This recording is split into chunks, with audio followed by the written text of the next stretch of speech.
Everyone, welcome back my channel. আশা করি তোমরা সবাই ভালো আছো আর আমরাও ভালো আছি।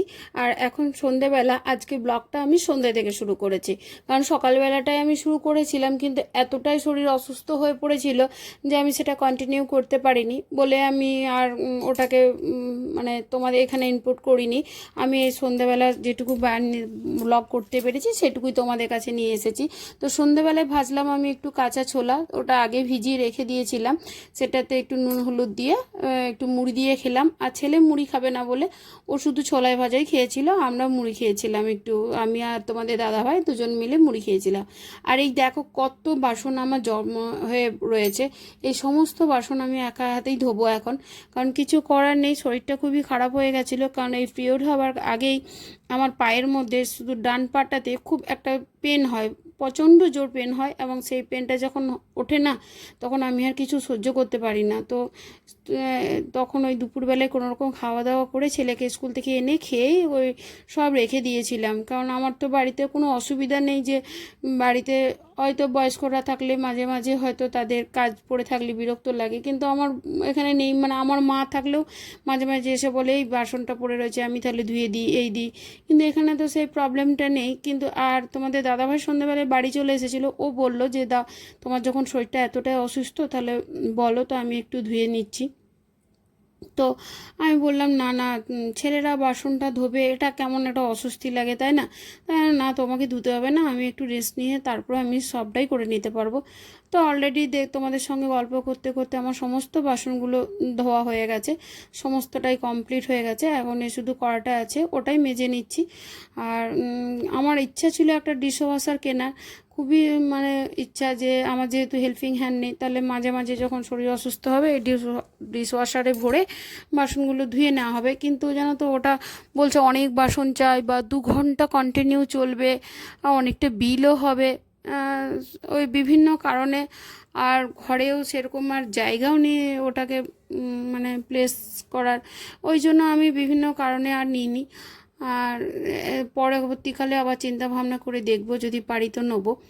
এখন বেসিনটা একটু ধুয়ে নিলাম, কারণ বেসিনটা অবশ্যই হাইজিনিক করা দরকার, আমাদের রাখা দরকার, কারণ এখানেই বাসনগুলো ধোয়া হয় বা খাবার দাবার, রান্নাঘরের বেসিন তো, খাবার দাবার যাই হয় এগুলো এখানটাতে যেহেতু ধোয়া হয়, তাই আমার মনে হয় এই বেসিনটা ক্লিয়ার করিয়ে রাখা উচিত। তাই আমি যতবারই বাসন ধোই না কেন, লাস্টে একবার বেসিনটাকে একদম ক্লিন করে ভালোভাবে মেজে ক্লিন করে রেখে দিই।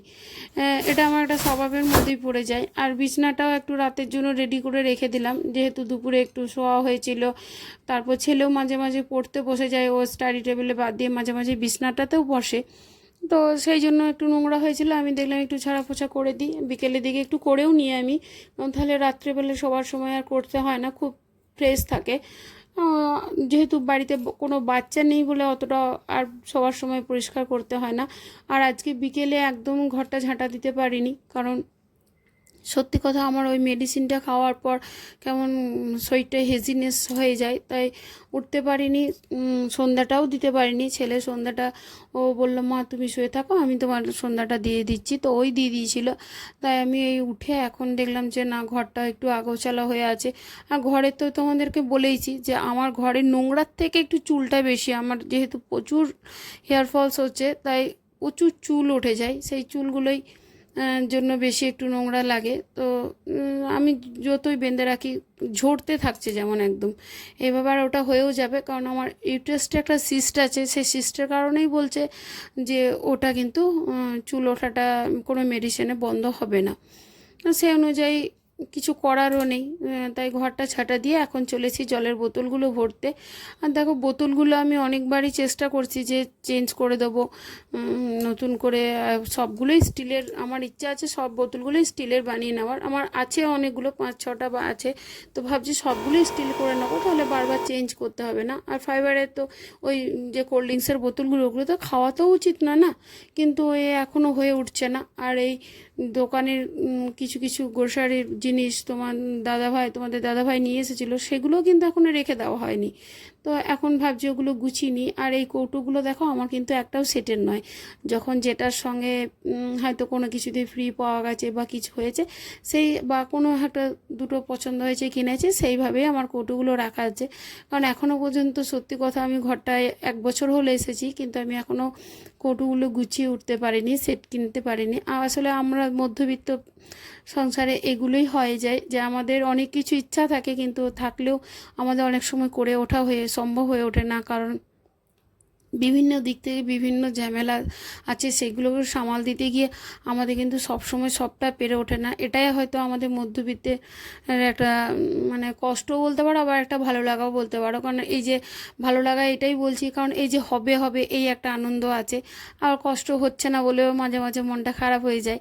তো আমাদেরকে কিন্তু সব দিক থেকেই নজর রাখতে হবে, ঘরের ছেলের পড়াশোনা বা আদার্স ব্যাঙ্ক ব্যালেন্স আছে, আর এই দিকেও ঘরের জিনিসপত্র আছে, সব দিকটা ম্যানেজ করে থাকাটাই একটা মধ্যবিত্ত সংসারে মানে সত্যি কথা সবার একটা চাপের মধ্যে পড়ে যায়। তো আমিও সেইভাবেই চালিয়ে যাই, কারণ অতটা সবসময় সবটা সম্ভব হয়ে যায় না। আর আমার মনে হয় তো আশা হারাই না আমি যে আমার সব হবে, আমি সব পারবো, কারণ আশা একদম হারানো উচিত না। আমার মনে হয় যে পজিটিভ এনার্জি বা পজিটিভ থিঙ্কিং রাখা উচিত, যে আমরা সব পারবো, আমার সব হবে, আমি পারবো, আমার দ্বারাই হবে, আর আমার সব শখ পূরণ হবে। তবে হবে একটু একটু দেরিতে হবে, কিন্তু দেরিতে হলেও হবে। এই আশাটা যদি আমরা রাখি না, তাহলে আমাদের সংসারের প্রতি কাজের এনার্জিটাও যেমন থেকে যায়, আবার পাওয়ার আনন্দটাও থাকে, আবার না পাওয়ার দুঃখটাও সেইভাবে হয় না। যে ঠিক আছে আমরা তো আমার হবে, একদিন তো হবে, আর ইচ্ছাটা থাকলেই আমার মনে হয় হয়, কারণ ইচ্ছাটা রাখলেই আমরা কিন্তু সেটা সত্যিই অ্যাচিভ করতে পারি। তাই ইচ্ছাটা মেরে দেবে না কখনো, এটা সবাইকে আমি বলে রাখি, আর আমি নিজেও করি। ইচ্ছাটা রেখে দেবে যে আমার হবে। অনেক সময় অনেক বড় বড় কথা বলি, তখন তোমাদের দাদাভাই হাসে যে এটা কি সম্ভব হবে, আমি বলি হ্যাঁ হবে। এবং অনেক সময় এটা হয়েওছে, অনেক কিছু যেগুলো আমার হয়তো সম্ভবের বাইরে ছিল সেগুলো আমি সম্ভব করে দেখিয়েছি শুধু আমার ইচ্ছার জোরে। তো হয়ে যাবে, আজ না হোক কাল হবে, একটু দেরিতে হলেও হবে। তো যাই হোক, এটাই আমাদের মধ্যবিত্তের সংসারের একটা মানে বলতে পারো একটা মন খারাপের কথা বলতে পারো, বা আনন্দের কথাও বলতে পারো। আর এই যে জামা কাপড়গুলো মানে সকালে মেলেছিলাম, কিন্তু ওয়েদারটা খুব একটু ভালো ছিল না বলে সবগুলো শুকায়নি, তাই এখন সন্ধ্যাবেলায় আর বাইরে মেললাম না। আর বাইরে মেলে কী করবো, তাই স্ট্যান্ডের মধ্যে ঘরেই মেলে দিচ্ছি, কারণ এখন আবার ঝিরঝির করে সামান্য একটু বৃষ্টিও হচ্ছে, তাই আমি একটু মেলে দিলাম। আর ঝেড়ে ঝেড়ে মিলিয়ে এই জন্য জানো তো, তাহলে ওই যে কোচকানো ভাবটা থাকে না। তো আমি দেখলাম যে না, ঘরের মধ্যে এগুলো সব মেলে রেখে দিই, একটু ফ্যানের হাওয়া পেয়ে গেলে শুকিয়ে যাবে, বা সকালে আবার বেলকনিতে রোদ এলে স্ট্যান্ডটা বের করে দিলেই সব শুকিয়ে যায়। তো দেখো, তোমাদের সঙ্গে কথা বলতে বলতে আমার কাপড় জামাগুলো মেলা হয়ে গেল, আর এদিকে আমার রুটিটাও হয়ে গেছে, ওটা তোমাদেরকে দেখানো হয়নি, হয়ে গেছে। আর এখন আমি বানাচ্ছি ঘুগনি, একটু পনির দিয়ে ঘুগনি বানাবো। তো ভিডিওটা যদি তোমাদের ভালো লেগে থাকে অবশ্যই সাবস্ক্রাইব করে দিও, আর লাইক করো, কমেন্ট করো। আর যারা যারা সাবস্ক্রাইব করে রেখেছো অলরেডি তাদেরকে অসংখ্য ধন্যবাদ। আর কমেন্টের মাধ্যমে জানিও আমার ভিডিওটি তোমাদের কেমন লেগেছে। যদি ভালো লেগে থাকে অবশ্যই কমেন্টের মধ্যে জানাবে। আর আজকে আর ভিডিওটি বেশি বড় করলাম না, তোমাদের সঙ্গে দেখা হবে আবার নেক্সট একটি ব্লগে, সুন্দর একটা ঝকঝকে ব্লগ নিয়ে। তো ততক্ষণ তোমরা সবাই ভালো থেকো, ঈশ্বর সবার মঙ্গল করুক, আমারও মঙ্গল করুক, আমি এটাই চাই। আর এই যে রান্না বান্না আমি একটু তাড়াহুড়ো করছি কেন, কারণ এই রান্না করার পর আমরা সবাই মিলে আমাদের ফ্ল্যাটের ছাদে আমাদের কতগুলো বান্ধবী মিলে আছি, সবাই মিলে একসঙ্গে বসে ওখানে আড্ডা দিই। তো সেই তাড়াহুড়ো করছি যে রান্নাটা যদি আমার হয়ে যায় না, তাহলে আমি তাড়াতাড়ি মানে ওদের সঙ্গে বসে একটু গল্প গুজব করে নিতে পারবো, আমারও ভালো লাগে। কারণ সারাদিন এই ঘরটার মধ্যে থেকে থেকে না বিরক্ত লেগে যায়। তো সব কাজের মাধ্যমে একঘেয়েমি, একটু গল্প করে এলেই মনে হয় যেন মনটা হালকা হলো, একে অপরের সুখ দুঃখ ভাগ করে নিই, এই আনন্দটার মধ্যেও একটা আনন্দ, সব কিছুর মধ্যে একটা আনন্দ খুঁজে পাই, তো তখন খুব ভালো লাগে। তাই সবাই মিলে এই টাইমে বসি, তাই আমি একটু তাড়াহুড়োই ছিলাম যে তাড়াতাড়ি রান্না করে নিয়ে একটু ছাদে যাব গল্প করতে। তো ততক্ষণ তোমরা সবাই ভালো থেকো। আর এটা আমি আজকে ঘুগনি বানিয়েছিলাম, ঘুগনিটাতে একটু পনির দিয়েছিলাম, আর ওই কটা সয়াবিনও ছিল বাড়ির মধ্যে, জানো তো। তো দেখলাম সয়াবিনটা নষ্ট হয়ে যাবে না রান্না করলে, তো সয়াবিনটা এর মধ্যে দিয়ে দিয়েছিলাম। আর সব কিছু মিলে মশলাটা একটু কষানো হয়ে গেছিলো, আর এইদিকে মটর আলুটা আগেই সেদ্ধ করে রেখে দিয়েছিলাম। তো আমার ঘুগনি মোটামুটি কমপ্লিট হয়ে গেছে। এবার একটু ফুটে গেলেই নামিয়ে দেবো। আমি ঢাকা দিয়ে চলে যাব। আর এই ওপরে উঠছে এটা কাস্তুরি মেথি।